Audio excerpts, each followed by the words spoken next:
Olá, vamos começar mais um programa Marcelo Stork aqui pela TV Milênio, canal 13 VHF de União da Vitória, Paraná, afiliada TV Cultura de São Paulo. Hoje é quarta-feira, dia 22 de maio de 2013, e no programa desta noite, que já vai ter início oficialmente, eu vou conversar com ela, escritora Eunice Cardoso, aqui do Conjunto Porto União, na nossa querida cidade amiga. Então é isso, um instantinho só e eu venho para contar a história de vida e de boa ação da dona Eunice. Um instantinho só, estarei de volta.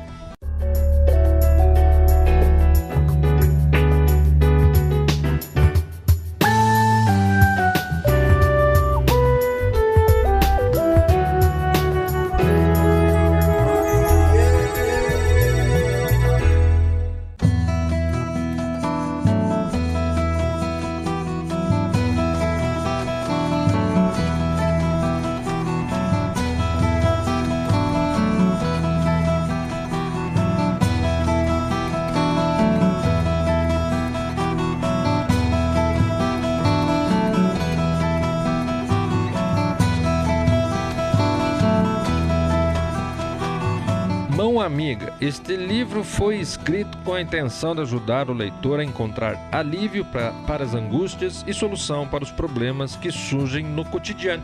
E este programa, de modo indireto ou direto, também será. Eu vou conversar com Eunice Cardoso, escritora aqui de Porto União, que já lançou em 2012 o livro de autoajuda Mão Amiga, impresso inclusive aqui em Porto União. Olha que bonito, uma história de vida de Porto União, de uma escritora de Porto União, de um livro distribuído gratuitamente, sem fins lucrativos, impresso em Porto União.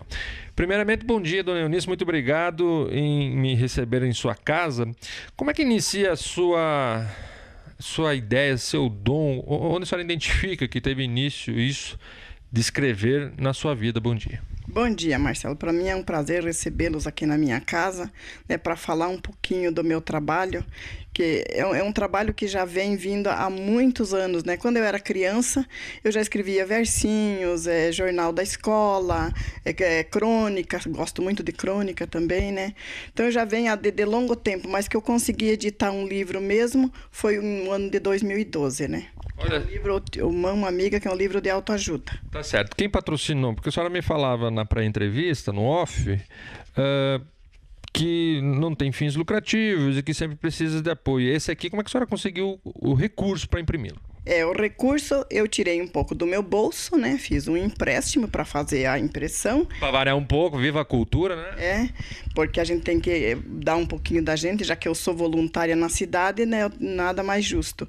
E tive ajuda também de outras pessoas, né? Várias pessoas me ajudaram, inclusive nosso ex-prefeito Renato Stasiak, que colaborou também, né? Então foi editado esse livro e eu doei a renda toda desse livro para a Associação do CAPES de Porto União, que é uma associação independente do CAPES, que os usuários do CAPES precisam dessa associação para fazer seus artesanatos, fazer seus trabalhos manuais, vender e dividir a renda entre eles, porque muitos ainda não se aposentaram e outros ainda estão em tratamento, vai demorar muito para se aposentar, né? Então eles precisam de renda e eu doei toda a renda para eles, mandei editar 5.000 exemplares, o qual está sendo vendido a R$10 cada um, né? Olha, vamos colaborar, gente, porque eu já li, já bati o olho aqui, tive a oportunidade de ler, tem mensagens muito importantes, né? Ainda sobre a questão de leitura, que a dona Eunice estava falando, só tem na sua biblioteca aqui atrás uma coleção que a senhora lê e a outra no segundo semestre lê também todo ano. Anualmente a senhora repete a leitura desses livros? Sim, é o livro A Verdade da Vida, da Seiichi Onoye, né, que é uma filosofia do pensamento positivo, são 40 volumes. Eu leio os 40 volumes todo ano, até a metade do ano, depois leio mais a outra coleção, que é A Verdade, na qual você está vendo aqui. Daí são 10 volumes também, e daí repito a leitura 2 vezes por ano, né? Fora os outros livros que eu leio para fazer palestras, não da Seiichi Onoye, mas palestras aleatórias para famílias, empresas e outros locais. Olha, a dona Eunice está falando isso daqui, ó. Orientações e palestras que ela ministra sobre temas do alcoolismo e da adicção, né? Que é o uso de drogas ilícitas, e eu digo até das lícitas, né? Mesmo porque o próprio alcoolismo é uma dependência de uma droga, infelizmente, ilícita no país, onde a bebida patrocina até a própria seleção de futebol, né? Quando o esporte diz que é saúde, a gente tem uma bebida meio contraditória. Então ela trabalha em cima disso. Relacionamento entre patrões e funcionários, né? Entre funcionários, afetivo para casais, relacionamento entre pais e filhos, relacionamento familiar, né? E como prosperar, que é também autoajuda. Bem, tanto para o livro quanto para as palestras, lógico, o conteúdo vem de toda essa leitura, do constante ler, reler, conhecer novas fontes de informação. Mas para o seu trabalho de livro, voltando a falar, como é que ele foi escrito? Quanto tempo levou para escrever O Mão Amiga? Como é que foi esse trabalho? Ele levou algum tempo porque eu fui escrevendo devagar, né? As mensagens, eu escrevi mais de 1000 mensagens e foi escolhida 62 mensagens, né? Se eu não me engano. 60 páginas. São 60, eu escolhido 60, né? Então, eu escrevi mais de 1000, a qual eu ainda tenho bastante, né? Mais de 1000? Mais de 1000 mensagens, eu ainda tenho bastante mensagens que não foi editada ainda, né? Então, isso já vem, assim, há vários anos, né? Talvez uns 6, 8 anos por aí. Bom, eu tinha perguntado do dom, de como começou, você já me explicou. Mas e hoje em dia, que horário que a senhora escreve, como que a senhora escreve? E eu vi que a senhora manuscreve seus trabalhos, é isso? Eu manuscrevo, né? Eu só escrevo de madrugada, né? Sobre inspiração. Então, eu só escrevo o que vem na memória. Eu não copio de nada e não me baseio em literatura nenhuma. Só sobre inspiração mesmo. O que vem eu escrevo e depois, no outro dia, eu vou ler e eu penso assim, poxa vida, mas será que eu escrevi isso mesmo? Tomara que seja eu, né? Que tenha escrito isso aí, é legal, né? Às vezes a gente escreve, eu que lido também com texto jornalístico, às vezes a gente se concentra tanto, quando termina de ler, não lembra que foi nós mesmos que escrevemos. E será que foi, né? Vai saber. E exatamente isso. A senhora acha que tem algo de mediúnico no seu trabalho ou é psicoescrito mesmo? Vem de outra orientação? Não é nada de mediunidade, né? Porque daí já parte para o espiritismo, então não é nada de mediunidade, é uma coisa sobre inspiração mesmo, né? Então não tem nada a ver com espiritismo nem mediunidade, né? E que horário vem essa inspiração? Às vezes 2 horas da manhã, às vezes às 4, às vezes às 5, às vezes a 1 hora. A hora que às vezes eu durmo ali tipo meia-noite e meia eu tenho que acordar para escrever, né? Então não tem hora certa. Mas se a senhora dorme à meia-noite e acorda às 2h30 da manhã para escrever, que hora a senhora dorme? Tá quase na hora de dormir agora. Tá quase na hora de dormir de novo, mas isso vai demorar um pouco, né? Eu durmo muito pouco, né? Porque eu durmo, assim, poucas horas e já o sono que eu durmo me satisfaz, porque é um sono bom, né? Um bom sono. Certo, mas vamos lá, deixar bem claro isso. Quantas horas por dia dorme? Às vezes 4 horas, às vezes 3, depende do dia, né? Nossa, eu conheci um padre no tempo que eu lecionava no Colégio Santos Anjos, não recordo agora o nome dele. Ele dormia 3 horas diárias e se dizia sempre satisfeito com isso, porque era o que a senhora falou, o sono era bom, era cansativo, a pessoa estava cansada, aliás, né? Então ele era regenerativo, incompleto, e ele falava que queria aproveitar o máximo do espírito em vigília, ou da vida, do momento, de poder entrar em contato com as pessoas e para aproveitar, né, ao máximo a passagem aqui por esse plano que nós estamos, por essa terra, por essa vida.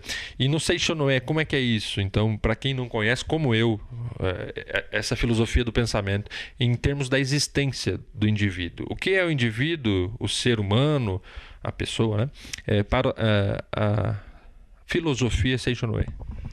A filosofia Seixonoé prega a unificação de todas as religiões e prega o pensamento positivo, né? Nós somos filhos de Deus, somos perfeitos desde o início e seremos perfeitos para sempre.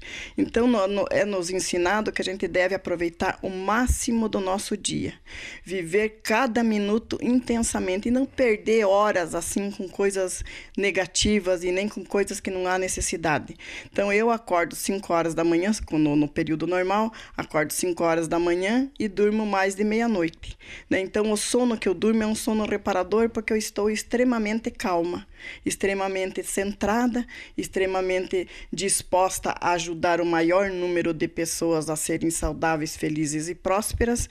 Antes de eu pegar no sono, eu faço a meditação Shinsokan, que é uma meditação que traz só coisas boas pra gente, só bons pensamentos, só bons fluidos, né? E a gente dá aquele sono, é um sono reparador. Então você acorda descansado, você não precisa dormir muitas horas para descansar. Para quem acordou às 2, dormiu à meia-noite, acordou às 2 hoje, vocês comprovam aí que a aparência é boa. Não há maquiagem que cobrisse, né, uma noite mal dormida. Nem massa corrida ia cobrir, né, Eunice? Na verdade, é isso que a senhora me conta. Eu tô bem espiritualmente, até isso no semblante, né? Não precisa nem passar massa corrida, como diz você, né? Eu acho que o amor ao próximo é tudo. E o meu lema é servir, servir e servir. E o maior amor da minha vida é a humanidade. A humanidade como um todo, quando eu digo, inclui minha família, inclui os amigos, inclui a humanidade como um todo. Eu tenho um lema assim: se eu posso servir o meu vizinho, eu vou servir o meu vizinho. Mas se eu posso servir uma outra pessoa, que é da minha família, eu também vou servir. Então, eu sirvo todos, eu trato todos iguais. O vizinho, o filho, o marido, todos iguais. Não tem distinção. Certo. Agora, aproveitando a presença da palestrante, da escritora Eunice, voltando um pouco em relação a essa questão do Seishonoe e das religiões, me ocorre aqui uma situação de como haja vista. A senhora falou assim, de não perder tempo com coisas ruins, negativas, e a gente vê isso no noticiário mundial, às vezes a religião sendo usada como mote para a guerra, principalmente na Síria, Iraque, aquela região lá, Israel, né? O Iraque é um pouco mais territorial, mas enfim, também é um territorial religioso. Como o Seishonoe entende isso? Quer dizer, é também um desperdício de tempo? É um desvio de conduta dentro da própria religião? Como é que pensa isso? É um desperdício de tempo, e cada país, cada bairro, cada cidade, cada local tem o seu karma, né? Então, eles já trazem karmas do passado e vai se desintegrando agora no momento, né? Mas que é um desperdício de tempo, sem sombra de dúvidas, né? Poderiam usar esse tempo com coisas mais positivas, né? Certo. Coisas positivas que nós vamos continuar conversando nesse programa em que nós estamos tendo o prazer de conhecer ela, Eunice Cardoso, escritora, palestrante aqui do Conjunto Porto União. Para você que mora em Porto União, União da Vitória, e não conhece sua cidade, a gente trabalha no jornalismo, até a senhora perguntou se foi fácil achar a casa. Só foi difícil porque eu errei o conjunto. Na verdade, coloquei na cabeça que o Conjunto Porto União era o primeiro, e na verdade é o segundo aqui, né, no Bela Vista. Para quem vem para o batalhão aqui, na parte de trás, e vem aqui para a região já do quilômetro 13, aqui no interior do Porto União, uma região próspera, devido também a alguns investimentos políticos. E essa pergunta, a política, é a que vai abrir o próximo bloco em que eu converso com ela, Eunice Cardoso. Então, um instantinho só, e nós dois estaremos de volta com vocês também.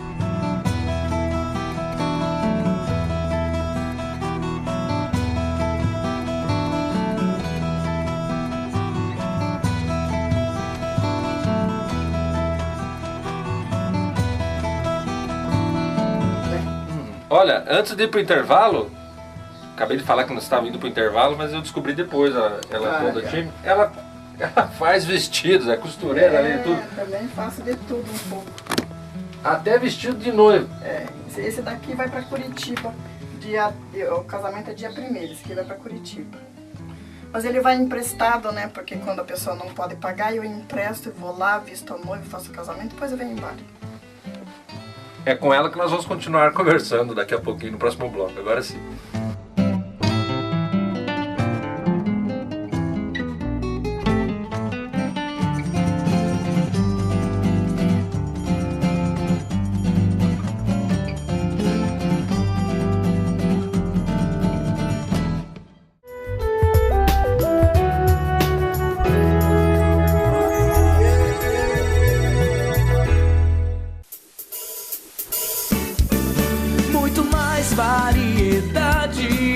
Muito mais comodidade.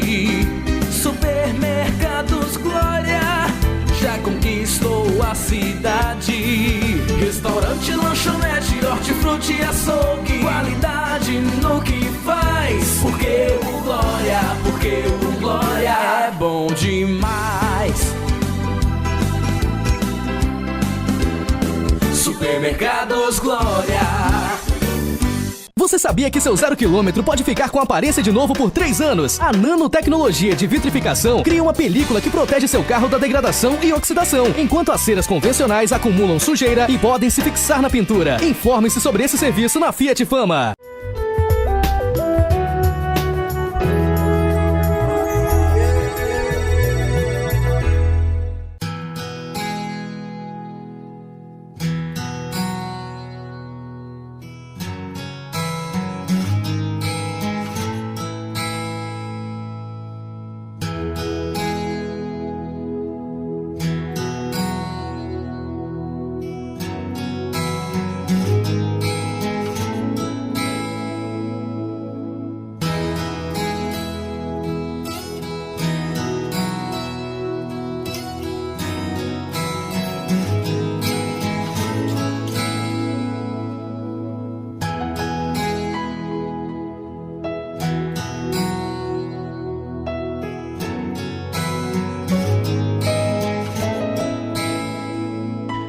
Pois bem, nesta noite de quarta-feira, 22 de maio, o programa Marcelo Storck está contando de modo antecipado até uma pauta, porque eu tinha a vontade de apresentar o trabalho da Eunice Cardoso na sexta-feira, né? Mas aí resolvemos um assunto tão importante, antecipar a pauta e trazer a você, telespectador da Milênio, de União da Vitória, de Portunhal, essa história linda, porque onde há a entrega voluntária, sem querer, na outra mão, de direção, algo em troca, a não ser a satisfação de ver a pessoa que está ali na sua frente evoluindo, seguindo a vida diante de todas essas vicissitudes, essa pessoa crescendo, eu acho que não tem o que pague mesmo, né? Eu acho que é isso que nós estamos aqui. E nessa passagem, nesse plano espiritual, que alguns chamamos, na vida na Terra, quer dizer, independente do termo que se usa para definir nossa existência no planeta, diante da religião que for, ou da filosofia que for, o que interessa é que somos iguais, e isso a gente já não precisa mais discutir, não só em relação à cor, não só em relação a sexo, né? Se é homem ou mulher, e assim por diante. Mas exatamente, homem ou mulher, cor, religiões, afins, né? Filosofias, criam um conjunto, dona Eunice, foi o que falei que ia abrir com política, né? Esse segundo bloco, cria um conjunto que a gente chama político. A senhora falou que cada região, cada lugar tem seu karma. Cada país, cada bairro tem seu karma. Numa cidade, a política partidária, que divide hoje, inclusive com a verticalização, 300 mil partidos, mas enfim, digamos que fossem só do tempo do MDB e da Arena, que eram os dois partidos, né, direita e esquerda, a política, na visão seixonoye ou seixonoyeísta, não sei como é que seria isso, né? Como que ela vê essa situação, esse comportamento político? A política é um mal necessário para vocês, do seixonoye? Mal não existe, só existe o bem. A Seixonoye prega só o bem, a gente não vê o mal, só vê o bem. Só existe coisas boas, não existe coisas más. E a política se faz necessária para que se concretize os projetos da cidade, do estado, do país, né? Então tem que ter alguém que fique na Câmara Municipal dos Vereadores, que fique na presidência, que fique no lugar dos deputados, no lugar dos senadores, enfim, precisa de autoridades. E a nossa atitude dentro da Seixonoye é reverenciar e agradecer aos nossos políticos, orar para o bom andamento dos nossos políticos, da nossa cidade, do nosso país, do nosso estado. Nós não criticamos, nós aceitamos com docilidade e oramos para que eles se tornem cada vez mais felizes, saudáveis e prósperos e que eles tenham sucesso naquilo que eles se propuseram a fazer. Ótimo, mas a pergunta que eu fiz tem a origem nisso aqui.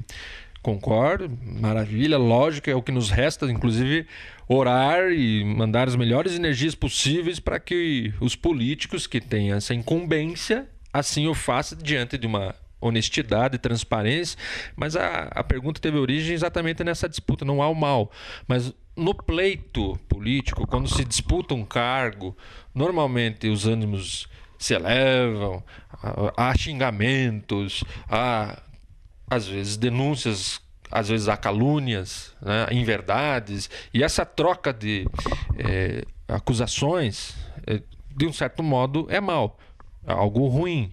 Então, isso não traz um fluxo de energia ruim. Então, de certo modo, aquilo que o homem faz da política que é boa, a política administrativa, então a política partidária, refazendo minha pergunta, de repente é uma coisa que também mereceria uma revisão diante do prisma da Seixonoye, por exemplo, tem um comportamento mais elegante, mais calmo, mais positivo, até mesmo no dia de discutir política, futebol e religião? Só que é difícil você fazer com que as pessoas pensem como a gente pensa, né? Então, a atitude nossa é aceitar e não criticar. De novo, eu repito, né? A gente não pode criticar porque cada um tem uma maneira de pensar. E às vezes aquelas confusões aleatórias, aquelas discussões, xingamento, até se faz necessário para que as coisas mudem. Então, tudo é bom. Nesse mundo criado por Deus, tudo é bom.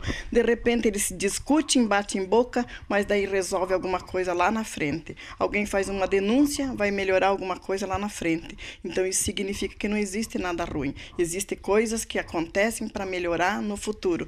Porque você pode ver, às vezes acontece uma denúncia de algum político, aí de repente os outros políticos não vão fazer a mesma coisa que aquele fez. Então, é uma coisa boa, né? Então, então acaba sendo bom. Quando a gente acha que alguma coisa é muito, muito ruim, mas lá na frente ele vai parecer muito, muito bom. Olha só, que legal. Tem que ver coisa positiva em tudo. É um mal necessário, né? Não é bem um mal necessário, é uma coisa necessária, né? Eu não posso usar a palavra mal. Vamos só usar bem. Nem proferir essa palavra? Nem proferir, é uma coisa Parei de falar, né? O mal não existe, né? Deus, quando criou o mundo, criou todas as coisas do céu e da terra, e todas as pessoas, coisas e fatos e tudo que há nesse mundo, e disse que estava muito bom. Então não existe nada ruim, existe só coisas boas. Depende da maneira que você vê, da maneira que você interpreta, da maneira que você aceita. Então, para a pessoa que está lá assistindo essa super conversa, porque é na simplicidade da conversa, é na descoberta de uma pessoa importante, lá naquele lugar que todo mundo acha que é um canto esquecido da cidade, né? E na verdade não é. Tem uma pessoa fazendo um trabalho maravilhoso e prosperando com energia maravilhosa. Alcoolismo diante desse seu trabalho, para a pessoa que está lá assistindo e está com um alcoólatra na família, em casa, né? Na sua família, enfim, como proceder, qual seria, da palestrante, não da escritora agora, ou das duas funções, qual seria a orientação que a senhora daria? Eu sou técnica em alcoolismo e adicção, né? A recuperação dos alcoolistas, a recuperação dos adictos. O alcoolismo é uma doença progressiva, incurável e fatal. Ela não é uma doença que as pessoas possam dizer, fulano bebe porque quer. Não, a pessoa não bebe porque quer. Ele bebe porque já desenvolveu a doença chamada alcoolismo, é uma patologia. Então, o familiar ele deve procurar ajuda, e a pessoa que tem o problema do alcoolismo deve procurar ajuda também dentro dos CAPs, que hoje tem CAPs no Brasil todo, né? Inclusive, nós temos aqui em Porto União, onde eu sou voluntária, e tem o CAPs também acolhe as pessoas com adicção, que são o uso de drogas ilícitas, né? Então, o alcoolismo é uma doença muito perigosa, o qual principalmente a família não sabe como lidar, e às vezes até despreza o seu familiar por não saber como cuidar, né? Mas dentro dos CAPs as pessoas vão ter informação suficiente como tratar. Mas o alcoolismo é uma doença muito perigosa, e a adicção também. Olha só, gente. E nossa, fantástico, né? Como eu disse, eu preparei vocês que a conversa seria das mais importantes. Relação entre patrões e funcionários. Eu sou meio Bill Gates, né? Não porque eu queira ser milionário que nem ele, não acho que não vai ser fácil chegar onde ele chegou, não, né? Um dos homens mais ricos do mundo, e eu não preciso disso. A riqueza, no meu modo de ver, está na condição boa de manter aquilo que você projetou para a sua vida em família, né? Tendo isso, está ótimo, né? A gente agradece o pão todo dia, né? Mas Bill Gates tem um comportamento de liberar as pessoas, se estou falando que não é Bill Gates, não é, me desculpem, porque também a minha cabeça, o HD às vezes vai ficando cheio e a cabeça não funciona. Mas ele chegava lá e deixava assim, você trabalha no horário que você quiser, a hora que você quer parar, você para, depois você volta, o importante é que você cumpra com a sua quantidade de tarefas diárias. Como é que é isso diante da sua visão na relação patrão e funcionário? Tem que ser uma relação mais amigável ou é hierárquica mesmo? Patrão, funcionário? Eu faço palestra para patrões e funcionários e na minha palestra eu sempre procuro dizer que o patrão é a voz de Deus. O patrão é a voz do papai. Então, os funcionários, eles têm por obrigação e por né, uma norma que tem que ser da empresa, é tratar muito bem o seu patrão. Ver o seu patrão como um Deus, ver o seu patrão como um pai, e o patrão, por suas vezes, tem que ver o funcionário como um filho e tratá-lo como um filho. Filho a gente trata muito bem, e empregado nem tanto. Então, o patrão, quando ele passa a tratar o funcionário como o seu próprio filho, ele vai passar aquele amor, aquele carinho, aquela disciplina que ele passaria para o filho, sem grito, sem repressão, sem constrangimento, e a pessoa vai desempenhar melhor o seu próprio trabalho. Mas tem que haver a hierarquia, porque quem toma conta da empresa é o patrão e quem obedece às ordens são os funcionários. Hierarquia não quer dizer mandar, hierarquia quer dizer coordenar, botar as coisas em dia, né, manter as tarefas, distribuir as tarefas, e o funcionário tem que sempre dizer sim, patrão, eu já estou indo, com muito amor. Então a hierarquia tem que funcionar com amor, não com repressão, né? Mas o patrão tem que tratar os empregados muito bem e os empregados têm que tratar o patrão também muito bem. Amar a empresa, né? Não ir trabalhar na empresa achando que vai só pelo dinheiro. Ele tem que ir trabalhar na empresa para que a empresa tenha sucesso, que se um dia eles quiser sair daquela empresa, a empresa vai ter sucesso para recolher uma outra pessoa no lugar dele, e aí a empresa vai prosperar e ele também vai prosperar. Ótimo. E aí a pessoa que quer evoluir dentro da empresa, a pessoa que quer chegar ao cargo de gerente, sócio-diretor, diretor proprietário, como isso dá nessa evolução, a seu ver? Qual que é o melhor caminho para esse funcionário que de repente quer crescer na vida e acaba abrindo uma outra empresa do mesmo setor, criando... A concorrência é boa, eu concordo, a concorrência é boa, mas de repente ele pode ajudar mais crescendo dentro da própria empresa. Tem um comportamento adequado, tem uma hora que diz, bom, aqui não tem mais espaço para mim, eu preciso seguir meu próprio caminho. Como que isso se dá na sua forma de entender? Na minha forma de entender, o funcionário ele tem que fazer o possível para que a empresa prospere cada vez mais. Quando a empresa prosperar cada vez mais, provavelmente ele vai ter um lugar adequado lá dentro. Mas ele tem que começar juntando um clipes do chão. Se ele vê um clipes no chão, ele tem que juntar. Se ele vê um papel no chão, ele tem que juntar. Ele tem que limpar a própria sala, limpar a própria escrivaninha, cuidar como se ele cuidasse da casa dele. Será que na casa dele ele joga papel no chão? Será que na casa dele ele deixa um clipes no chão? Será que ele não limpa a mesa onde ele usa? Então ele tem que trabalhar na empresa como se ele estivesse trabalhando para Deus. Aí no futuro, se for capacidade dele e se for para ele ter uma empresa dele mesmo, o próprio patrão é capaz de ser sócio dele, né? Capaz de abrir uma empresa em sociedade com ele, porque vai ver que ele tem amor e competência. Olha só.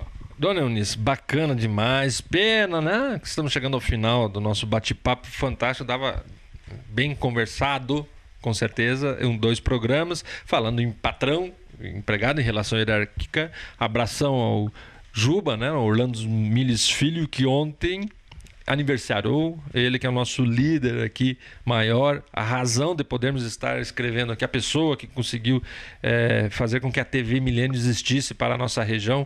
Grande abraço, parabéns, força na sua caminhada, e em breve eu volto para anunciar que a Eunice Cardoso já tem aqui nos manuscritos dela mais uma obra que vai ser o próximo livro, né? O título... eu tenho 2 livros escritos. O próximo livro é Atitude Simples Assim e Contos para Ser Contados, né? Esses 2 livros já estão à disposição para serem editados. E precisamos de patrocínio. Então, você que de repente gostou do bate-papo, vai lá, entra em contato. E vocês estão vendo no GC agora, nesse momento, as informações de contato com a dona Eunice Cardoso, né? Pelos telefones aí. E para fechar, vou roubar aqui a página 60. Não devemos amarrar o futuro com as cordas do passado, pois tudo já passou. Devemos olhar para frente com fé e confiança, pois tudo se faz novo a cada dia. Até as células do nosso corpo se renovam todos os dias. Mesmo que alguém esteve doentio ontem, não significa que será doentio amanhã. Ou se estiver doentio hoje, que será doentio por mais alguns dias, meses ou anos. O que passou, passou e não volta mais. Volta no reprise desse programa, que eu vou mostrar nesta quinta-feira às 19 horas. Muito obrigado, Eunice. Parabéns mesmo pelo seu trabalho literário, pelo seu trabalho em busca de um auxílio ao próximo no CAPS. Sempre à disposição a câmera e o microfone do programa Marcelo Histórico. Eu agradeço essa oportunidade de vocês estarem aqui, a TV Milênio maravilhosa, e dizer para o público, que quiserem patrocinar este livro, porque os 2 livros vão ser para doação, eu não vou ficar com a renda. Então, eu preciso de patrocínio para que esses livros sejam editados e eu possa doar a renda desses livros para a entidade que mais está precisando. Eu já tenho 2 entidades, só não vou comentar agora no ar, porque isso aí fica um segredinho para o futuro. Mas eu já tenho 2 entidades na fila precisando desse dinheiro, e é um dinheiro que vai ser muito bem aplicado, Então, eu espero que apareça alguém assim com o mesmo coração de solidariedade que eu tenho, com o mesmo amor à humanidade, e doe o dinheirinho para nós editarmos esses 2 livros, Com certeza, tá. Parabéns, muito obrigado, tá? E vocês, eu fico por aqui. Vocês, fiquem com Deus e até sexta-feira em mais um programa Marcelo Histórico aqui pela TV Milênio. Até lá, tchau.